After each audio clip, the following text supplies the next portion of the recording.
अमृतसर से इस समय की बड़ी खबर आ रही है। ससुर ने अपनी ही बहू को कोर्ट परिसर में तलवारों से काट दिया।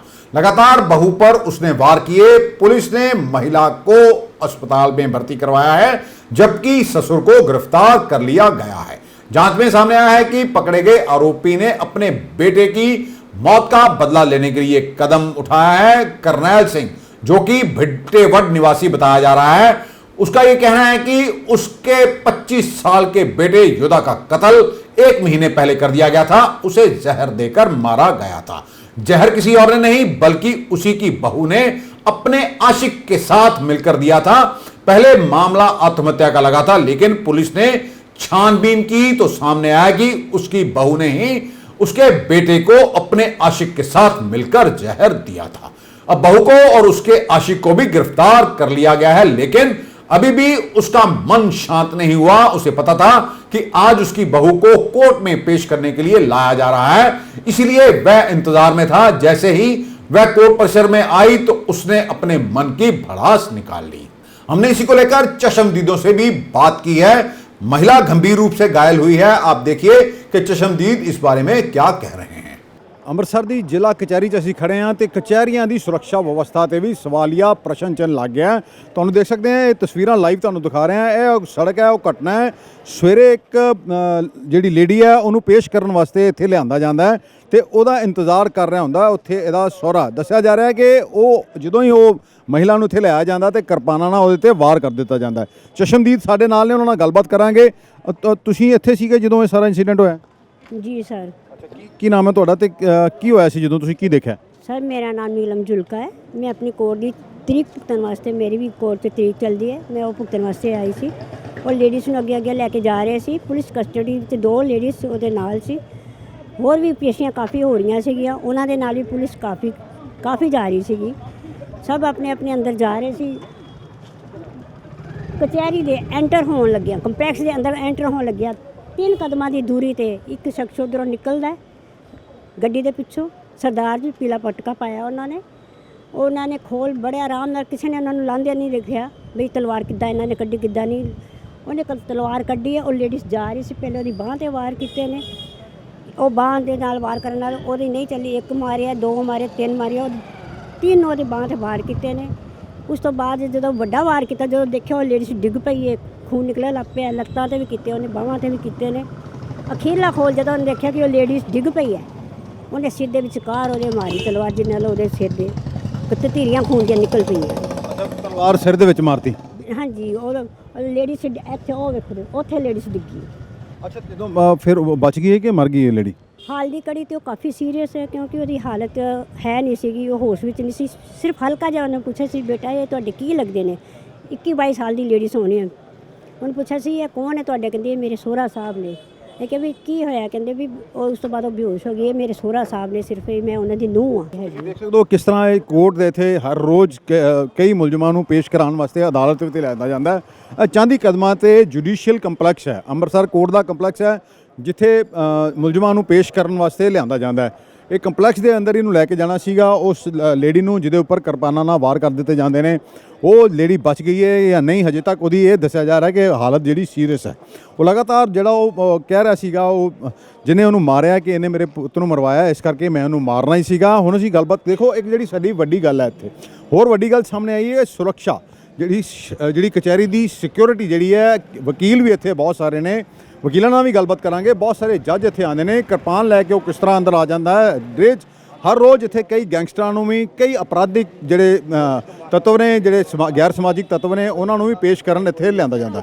ਆਖਿਰਕਾਰ ਇਹਦੀ ਸੁਰੱਖਿਆ ਯਕੀਨੀ ਬਣਾਉਣੀ ਚਾਹੀਦੀ ਕਿ ਨਹੀਂ ਬਣਾਉਣੀ ਚਾਹੀਦੀ, ਇਹਨੂੰ ਲੈ ਕੇ ਅਸੀਂ ਗੱਲਬਾਤ ਕਰਾਂਗੇ ਵਕੀਲਾਂ ਨਾਲ ਵੀ, ਉਹਨਾਂ ਦਾ ਇਸ ਬਾਰੇ ਕੀ ਕਹਿਣਾ ਹੈ। ਸਰ ਕੀ ਨਾਮ ਹੈ ਤੁਹਾਡਾ? ਰੋਹਿਤ ਮੈਰ ਐਡਵੋਕੇਟ। ਇੱਕ ਬੰਦਾ ਆਇਆ, ਉਹਨੇ ਇੱਕ ਲੇਡੀ ਦੇ ਉੱਤੇ ਕੰਟੀਨਿਊਸਲੀ ਅਟੈਕ ਕੀਤਾ ਤਲਵਾਰ ਦੇ ਨਾਲ।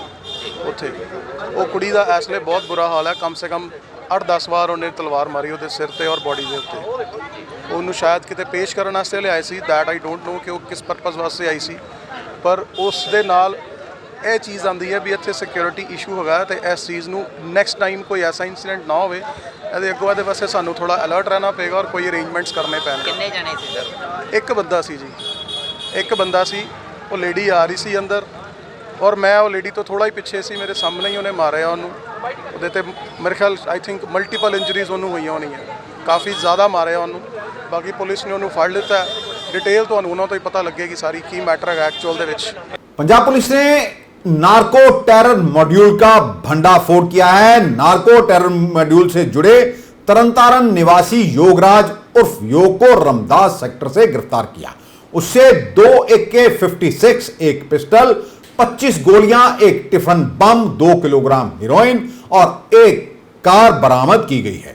डीजीपी गौरव यादव ने बताया कि अमृतसर पुलिस ने आतंकी मॉड्यूल को बेनकाब किया है। पाकिस्तान में बैठे आतंकवादी हरविंदर सिंह रिंदा और कनाडा में बैठे लखबीर सिंह उर्फ लंडा त्योहारों के सीजन में बड़ी वारदात को अंजाम देने की तैयारी में थे। शुरुआती जांच में पता चला है कि यह हथियार योग ने पाकिस्तान से ड्रोन के रास्ते से मंगाए थे। पंजाब पुलिस ਨੂੰ ਅੱਜ ਇੱਕ ISI backed narco terror module ਨੂੰ ਬਸਟ ਕਰਨ ਦੇ ਵਿੱਚ ਵੱਡੀ ਸਫਲਤਾ ਹਾਸਿਲ ਹੋਈ ਹੈ, ਜਦੋਂ ਕਿ ਅੰਮ੍ਰਿਤਸਰ ਰੂਰਲ ਪੁਲਿਸ ਨੇ ਯੁਗਰਾਜ ਯੋਗ ਨੂੰ ਗ੍ਰਿਫਤਾਰ ਕੀਤਾ ਹੈ। ਇਸ ਤੋਂ ਇੱਕ IED ਜਿਹੜੀ ਟਿਫਿਨ ਬੰਬ ਦੇ ਸ਼ਕਲ ਦੇ ਵਿੱਚ ਸੀਗੀ, 2 AK-56 ਰਾਈਫਲਸ, ਇੱਕ ਪਿਸਟਲ ਤੇ 2 kg ਹੈਰੋਇਨ ਰਿਕਵਰ ਹੋਈ ਹੈ। ਇਹ ਕੈਨੇਡਾ ਬੇਸਡ ਲੰਡਾ ਅਤੇ ਪਾਕਿਸਤਾਨ ਬੇਸਡ ਰਿੰਦੇ ਦੇ ਇਸ਼ਾਰਿਆਂ ਤੇ ਕੰਮ ਕਰਦਾ ਸੀ। ਇੱਕ ਬਹੁਤ ਇੰਪੋਰਟੈਂਟ ਕੜੀ ਸੀਗਾ ਨਾਰਕੋ ਟੈਰਰ ਮੋਡਿਊਲ ਦੇ ਵਿੱਚ। ਤੇ ਸਤੰਬਰ 2019 ਦੇ ਵਿੱਚ ਵੀ ਇੱਕ 5 AK-47 ਰਾਈਫਲਾਂ ਦੀ ਖੇਪ ਆਈ ਸੀ, ਉਸ ਕੇਸ 'ਚ ਗ੍ਰਿਫਤਾਰ ਹੋਇਆ ਸੀਗਾ। ਤੇ ਪਾਕਿਸਤਾਨ ISI ਦੀ ਸਾਜ਼ਿਸ਼ ਪੰਜਾਬ ਦੇ ਵਿੱਚ ਅਮਨ ਤੇ ਸ਼ਾਂਤੀ ਨੂੰ ਭੰਗ ਕਰਨ ਦੀ ਸੀਗੀ, ਉਸ ਨੂੰ ਅੱਜ ਵਿਫਲ ਕਰਤਾ ਗਿਆ ਹੈਗਾ। ਤੇ ਪੰਜਾਬ ਦੇ ਮੁੱਖ ਮੰਤਰੀ ਭਗਵੰਤ ਮਾਨ ਜੀ ਦੇ ਆਦੇਸ਼ਾਂ ਤੇ ਪੰਜਾਬ ਪੁਲਿਸ ਪੰਜਾਬ ਨੂੰ ਕੰਪਲੀਟਲੀ ਸਿਕਿਉਰ ਤੇ ਸੇਫ ਰੱਖੂਗੀ। पंजाबी सिंगर सिद्धू मूसेवाला के कत्ल की साजिश में शामिल gangster Deepak Tinu CIA incharge sub inspector Pritpal Singh के सरकारी घर से फरार हुआ था। सूत्रों की माने तो प्रितपाल उसे हवालात से अपने घर ले गया था, जहां उसकी मुलाकात उसकी गर्लफ्रेंड से करवाई गई। इसी दौरान प्रितपाल एक कमरे में जाकर सो गया। वहीं टीनू और उसकी गर्लफ्रेंड पहले से ही तय योजना के मुताबिक वहां से फरार हो गए। अफसर जांच की बात कहकर पूरे मामले पर चुप्पी साधे हुए हैं। हालांकि प्रितपाल सिंह का रिमांड हासिल कर लिया गया है। अमृतसर में श्री गुरु रामदास इंटरनेशनल एयरपोर्ट पर कस्टम विभाग ने विदेशी करेंसी की तस्करी करने वाले को पकड़ा है। अमृतसर कस्टम की ओर से लंदन से लौटे एक विदेशी यात्री से लाखों की विदेशी और भारतीय करेंसी जब्त की गई है। कस्टम विभाग के मुताबिक आरोपी को हिरासत में लेकर पूछताछ की जा रही है। भाजपा नेता और दिल्ली सिख गुरुद्वारा प्रबंधक कमेटी के प्रेसिडेंट मनजिंदर सिंह सिरसा ने कहा कि पंजाब के अधिकारियों ने एक्साइज पॉलिसी को गलत बताते हुए संबंधित फाइल मंत्री के पास वापस भेज दी है। सिरसा ने ट्विटर पर वीडियो अपलोड करके दावा किया कि पंजाब की एक्साइज पॉलिसी के तहत 10% कमीशन तय किया गया है। सिरसा ने यह भी कहा कि एक्साइज विभाग अधिकारियों के अनुसार इस पॉलिसी के तहत कई हजार करोड़ रुपए बाहर निकलेंगे और वह सभी जांच के घेरे में आ जाएंगे। जो पिछले लंबे समय तो मैं लगातार कह रहा सी कि पंजाब दी पॉलिसी शराब माफिया ਨੂੰ ਕੰਮ ਦੇਣ ਵਾਸਤੇ ਆਮ ਆਦਮੀ ਪਾਰਟੀ ਦੇ ਕੁਝ ਲੀਡਰਾਂ ਨੇ, ਜਿਹਦੇ ਚ ਰਾਘਵ ਚੱਡਾ, ਅਰਵਿੰਦ ਕੇਜਰੀਵਾਲ ਔਰ ਮਨੀਸ਼ ਸਿਸੋਦੀਆ ਨੇ ਇਸ ਨੂੰ ਉਹਨਾਂ ਦੇ ਮੁਤਾਬਕ ਬਣਾਇਆ, ਜਿਹਦੇ ਨਾਲ ਪੰਜਾਬ ਨੂੰ ਲੁੱਟਿਆ ਜਾਵੇ। ਬਹੁਤ ਸਾਰੇ ਪੈਸੇ ਲਏ ਗਏ ਨੇ ਔਰ 10% ਹੋਲਸੇਲਰ ਨੂੰ ਕਮਿਸ਼ਨ ਤੈਅ ਕੀਤੀ ਗਈ ਆ, ਜਿਸ ਤਰੀਕੇ ਦਿੱਲੀ 'ਚ ਵੀ ਤੈਅ ਕੀਤੀ ਸੀ। ਅੱਜ ਉਹ ਗੱਲ ਬੜੀ ਸਪਸ਼ਟ ਹੋ ਗਈ। ਮੈਨੂੰ ਦੱਸਿਆ ਗਿਆ ਕਿ ਪੰਜਾਬ ਦੇ ਅਫਸਰਾਂ ਨੇ ਅੱਜ ਇਹ ਲਿਖਤੀ ਤੌਰ ਤੇ ਲਿਖ ਕੇ ਉੱਤੇ ਭੇਜ ਦਿੱਤਾ ਹੈ ਮੰਤਰੀ ਜੀ ਕੋਲ ਕਿ ਇਹ ਪਾਲਿਸੀ ਗਲਤ ਆ। 10% ਕਮਿਸ਼ਨ ਬਹੁਤ ਜ਼ਿਆਦਾ ਕਮਿਸ਼ਨ ਆ, ਕਈ ਹਜ਼ਾਰਾਂ ਕਰੋੜ ਰੁਪਏ ਦੇ ਚੋਂ ਬਾਹਰ ਨਿਕਲੇਗਾ, ਜਿਹਦੇ ਨਾਲ ਅਸੀਂ ਸਾਰੇ ਜਾਂਚ ਦੇ ਘੇਰੇ 'ਚ ਆ ਜਾਵਾਂਗੇ। ਇਸ ਪਾਲਿਸੀ ਨੂੰ ਰੱਦ ਕੀਤਾ ਜਾਵੇ ਔਰ ਅਸੀਂ ਇਸ ਪਾਲਿਸੀ ਤੇ ਕੰਮ ਕਰਨ ਨੂੰ ਤਿਆਰ ਨਹੀਂ। ਇਹ ਹੋਲਸੇਲ ਦੀ ਪਾਲਿਸੀ ਜਿਹੜੀ ਆ, ਇਹ ਰੌਲਾ ਪਾ ਕੇ ਆਪਣੇ ਮੂੰਹੋਂ ਕਹਿ ਰਹੀ ਆ ਕਿ ਇਹ ਕਰਪਸ਼ਨ ਵਾਲੀ ਪਾਲਿਸੀ ਆ। ਭਗਵੰਤ ਮਾਨ ਜੀ, ਹੁਣ ਤੇ ਤੁਹਾਨੂੰ ਪਤਾ ਲੱਗ ਗਿਆ ਹੋਊਗਾ ਕਿ ਕਿਸ ਤਰੀਕੇ ਤੁਹਾਨੂੰ ਧੋਖੇ 'ਚ ਰੱਖ ਕੇ ਮਨੀਸ਼ ਸਿਸੋਦੀਆ ਨੇ ਥੱਲੇ ਅਫਸਰਾਂ ਨਾਲ ਮਿਲ ਕੇ ਪੈਸੇ ਲੈ ਕੇ ਬ੍ਰਿੰਡਕੋ ਤੋਂ, ਅਨੰਤ ਵਾਈਨਸ ਤੋਂ, ਤੇ ਕਿਸ ਤਰ੍ਹਾਂ ਇਹ ਪਾਲਿਸੀ ਬਣਵਾਈ ਸੀ, ਜਿਸ ਪਾਲਿਸੀ ਤੇ ਅੱਜ ਤੁਹਾਡੇ ਅਫਸਰ ਖੜਾਉਣ ਨੂੰ ਤਿਆਰ ਨਹੀਂ ਹੋ ਰਹੇ। ਪਰ ਮੈਂ ਕਹਿਣਾ ਚਾਹੁੰਦਾ ਹਾਂ, ਜਿਨ੍ਹਾਂ ਨੇਤਾਵਾਂ ਨੇ ਸਾਰਾ ਲੈਣ ਦੇਣ ਕੀਤਾ ਸੀ, ਜਦੋਂ ਮੈਂ ਪਿਛਲਾ ਪੀਸੀ ਚ ਕਿਹਾ ਸੀ ਲੋਕ ਮੇਰੀ ਗੱਲ ਤੋਂ ਸ਼ਾਇਦ ਮਜ਼ਾਕ ਸਮਝ ਰਹੇ ਸੀ। ਅੱਜ ਦੇਖਿਆ ਕਿ ਸਾਰਿਆਂ ਦੇ ਖਿਲਾਫ ਕਾਰਵਾਈਆਂ ਹੋ ਰਹੀਆਂ ਨੇ। ਜਿਨ੍ਹਾਂ ਲੋਕਾਂ ਨੇ ਇਹ ਚ ਪੈਸੇ ਦਾ ਲੈਣ ਦੇਣ ਕੀਤਾ ਹੈ ਉਹ ਬਚ ਨਹੀਂ ਸਕਣਗੇ।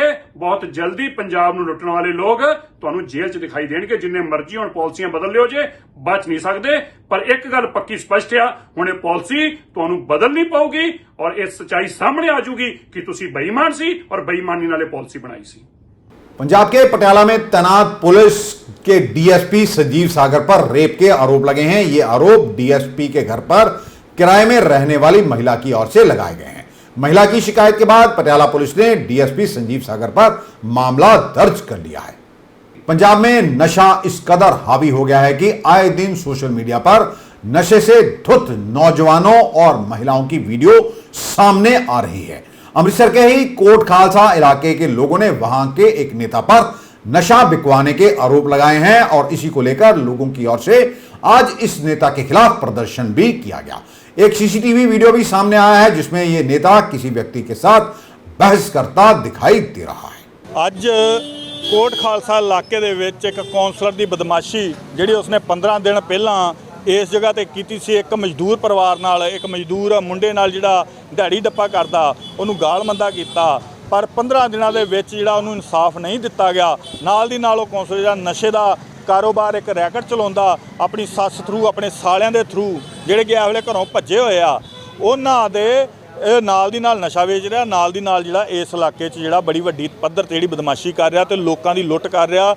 ਸਾਡੀਆਂ ਮਾਵਾਂ ਭੈਣਾਂ ਨੂੰ ਉਹਨਾਂ ਦੇ ਸੁਹਾਗਾਂ ਤੋਂ ਸੱਖਣਾ ਕਰ ਰਿਹਾ, ਮਾਵਾਂ ਨੂੰ ਉਹਨਾਂ ਦੇ ਪੁੱਤਾਂ ਤੋਂ ਦੂਰ ਕਰ ਰਿਹਾ। ਅੱਜ ਉਸ ਦੇ ਸੰਬੰਧ 'ਚ ਜਿਹੜਾ ਵਾ ਉਹ ਕੋਟ ਖਾਲਸਾ ਥਾਣੇ ਦਾ ਜਿਹੜਾ ਨੌਜਵਾਨ ਸਭਾ ਵੱਲੋਂ ਘਿਰਾਓ ਕੀਤਾ ਗਿਆ ਤੇ ਨਾਲ ਦੀ ਨਾਲ ਇਸ ਥਾਣੇ ਨੂੰ ਇਹ ਸੰਕੇਤਿਕ ਧਰਨਾ ਸੀਗਾ, ਰੋਸ ਪ੍ਰਦਰਸ਼ਨ ਸੀਗਾ। ਨਾਲ ਦੀ ਨਾਲ 8 ਤਰੀਕ ਨੂੰ ਅਸੀਂ ਇੱਕ ਸੱਦਾ ਦਿੱਤਾ, ਇੱਕ ਜਿਹੜੀ ਖੁੱਲ੍ਹੀ ਮੀਟਿੰਗ ਤੇ ਇੱਕ ਵੱਡਾ ਧਰਨਾ ਜਿਹੜਾ ਇਸ ਥਾਣੇ ਦੇ ਬਾਹਰ ਫੇਰ ਲਗਾਇਆ ਜਾਊਗਾ। ਉਹ 8 ਤਰੀਕ ਅਸੀਂ ਐਲਾਨ ਕਰਤੀ ਆ। ਜੇ ਪ੍ਰਸ਼ਾਸਨ ਉਸ ਦੇ ਉੱਤੇ ਕੰਮ ਕਰਦਾ ਸਾ ਲੋਕਾਂ ਨੂੰ ਨਿਆਂ ਦਿੰਦਾ, ਜੇ ਨਹੀਂ ਨਿਆਂ ਦਿੰਦਾ ਤਾਂ ਫਿਰ 8 ਤਰੀਕ ਨੂੰ ਇੱਕ ਵੱਡੀ ਖੁੱਲ੍ਹੀ ਮੀਟਿੰਗ ਤੇ ਉਸ ਤੋਂ ਬਾਅਦ ਜਿਹੜਾ ਫੇਰ ਕੋਟ ਖਾਲਸਾ ਦਾ ਜਿਹੜਾ ਘਿਰਾਓ ਕੀਤਾ ਜਾਊਗਾ।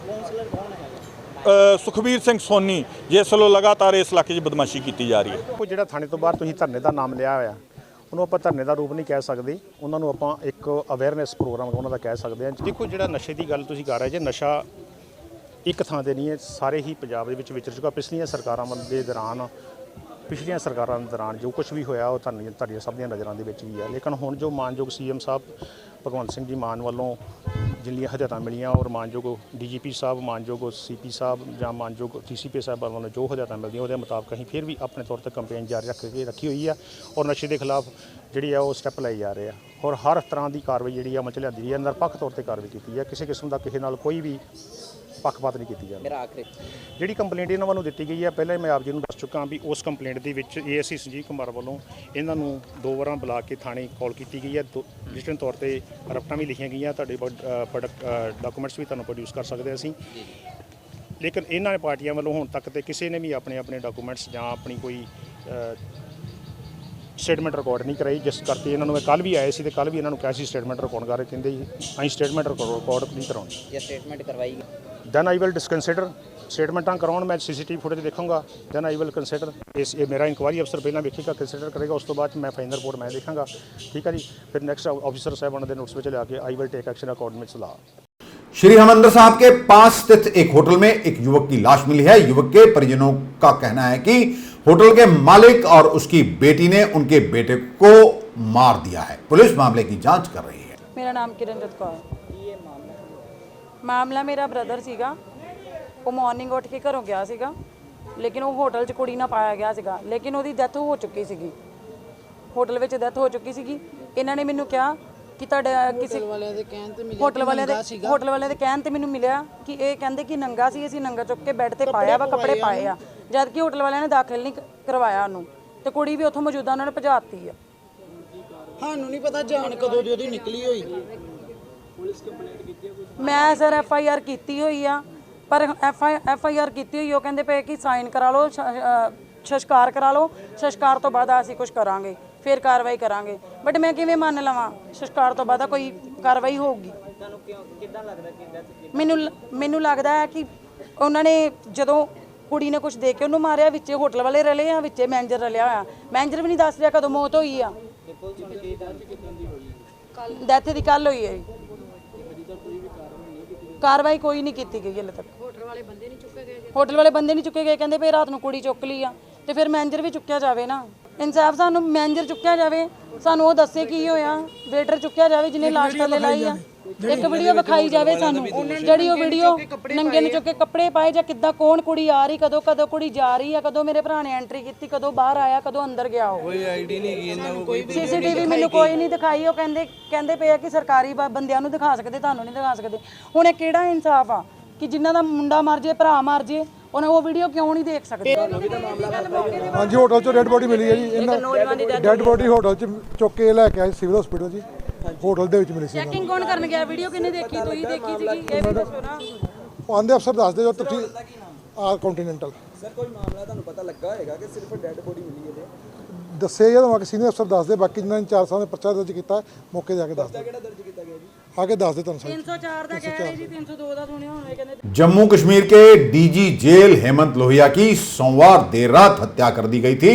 इस घटना को लेकर अभी तक जो एंगल सामने आए हैं उसमें यह लग रहा है कि पहला एंगल हो सकता है कि टेररिस्ट अटैक, और दूसरा मुख्य आरोपी और नौकर यासिर की मानसिक स्थिति और व्यवहार को लेकर। यासिर सीसीटीवी में भागता हुआ दिखाई दे रहा था। रात भर चले सर्च ऑपरेशन के बाद उसे गिरफ्तार कर लिया गया और उससे पूछताछ शुरू हो गई है। हत्या के बाद मंगलवार को सुबह पीपुल्स एंटी फासिस्ट फ्रंट नाम के संगठन की रिलीज सामने आई है। उसमें कहा गया है कि हम कभी भी और कहीं भी ऐसे हाई प्रोफाइल टारगेट को हिट कर सकते हैं। यह जम्मू कश्मीर विजिट पर आ रहे गृह मंत्री को हमारा छोटा सा तोहफा है। आपको बता दें कि केंद्रीय गृह मंत्री अमित शाह 3 दिन के दौरे पर जम्मू कश्मीर में हैं। शाह की रैली से पहले जम्मू राजौरी में इंटरनेट बंद कर दिया गया है। डीजी के नौकर यासिर से जो डायरी मिली है उसमें लिखा है कि जिंदगी तो बस तकलीफ देती है, सुकून तो अब मौत ही देगी। जांच में पुलिस को डीजी के नौकर और मुख्य आरोपी यासिर की डायरी मिली है। इस डायरी में लिखी बातों से यासिर की मानसिक स्थिति का पता चलता है। इसमें उसने कई शायरियां और गाने लिखे हैं। इससे पहले पुलिस ने जानकारी दी थी कि वह व्यवहार और में काफी आक्रामक था और डिप्रेशन में भी था। पिछले कुछ दिनों से रह रहे थे और रात को खाना खाने के बाद जब अपने बेडरूम में जाते हैं तो ये लड़का जो डोमेस्टिक सर्वेंट है, जो पिछले कुछ अरसे से काम करता था, वो कहीं पाँव में कोई थोड़ी उनकी चोट थी और पाँव को मरहम लगाने के लिए उस वक्त अंदर था और अचानक उसने कुंडी लगा के उनके ऊपर हमला किया और बार बार उसने जो है वो शार्प एज्ड वेपन के साथ उनके ऊपर अटैक किया। बाद में उनको आग लगाने की, किसी कपड़े को, टिकिए को आग लगा के वो भी उनके ऊपर फेंका, शायद उनको सफोकेट करने के लिए। घर के लोगों ने बहुत कोशिश करी, दरवाजा अंदर से बंद था, इन्होंने बार बार उसको तोड़ करके अंदर जाने की कोशिश करी, मगर तब तक मुझे लगता है कि जख्मों की ताबना लाते हुए उनकी डेथ हो गई। ये बहुत अनफॉर्चुनेट वाक़ा है कि घर में एक ट्रस्टेड आदमी जो आप बतौर कुक जिसको जब बतौर डोमेस्टिक हेल्प इस्तेमाल करते हैं वो इस तरह की बात करें। कुछ रेलेवेंट क्ल्यूज ऐसे मिले हैं जिससे लगता है कि उसका स्टेट ऑफ माइंड जो थोड़ा सा काफ़ी डिफरेंट था और पुरानी उनकी हिस्ट्री में भी थोड़ा पता चल रहा है कि काफ़ी एग्रेसिव नेचर का वो आदमी था।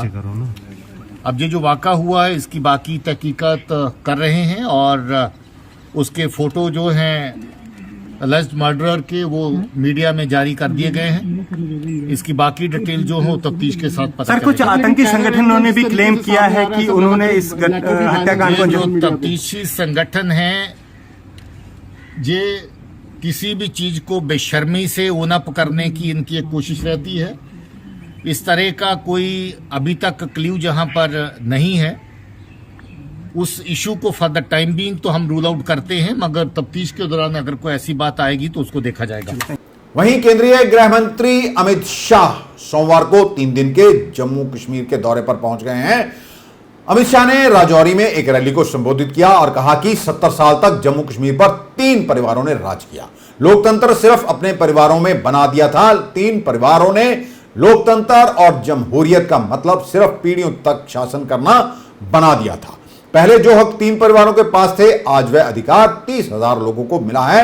रैली में मोदी मोदी के नारे उन लोगों के लिए जवाब हैं जो कहते थे कि अनुच्छेद 370 हटेगा तो आग लग जाएगी और खून की नदियां बह जाएंगी। अगर अनुच्छेद 370 और 35A नहीं हटता तो जम्मू कश्मीर में ट्राइबल रिजर्वेशन नहीं मिलता। आज की ये रैली उन लोगों को जवाब है जो कहते थे धारा 370 जाएगी तो खून की नदियां बह जाएगी। मित्रों, आज सबसे पहले मैं मेरे सभी पहाड़ी भाइयों बहनों को प्रणाम कर धन्यवाद करना चाहता हूं, क्योंकि 1 घंटा लेट कार्यक्रम हो रहा है, फिर भी एक धूप में, कड़ी धूप में, हैंगर के पार, मकानों पर, दीवारों पर, जहां पर भी नजर पड़ती है लोग ही लोग नजर आते हैं। मोदी जी के प्रति आपका जो ये प्यार है, मोदी जी के प्रति आपका ये जो विश्वास है, मैं मन से, दिल से कहता हूं, हम लोगों का कश्मीर और जम्मू के लिए और विशेषकर पूंछ और राजौरी के लिए ज्यादा काम करने का उत्साह बढ़ाता है। मित्रों, उत्साह। आज के लिए बस इतना ही। कल आपके समक्ष फिर हाजिर होंगे, तब तक के लिए नमस्कार।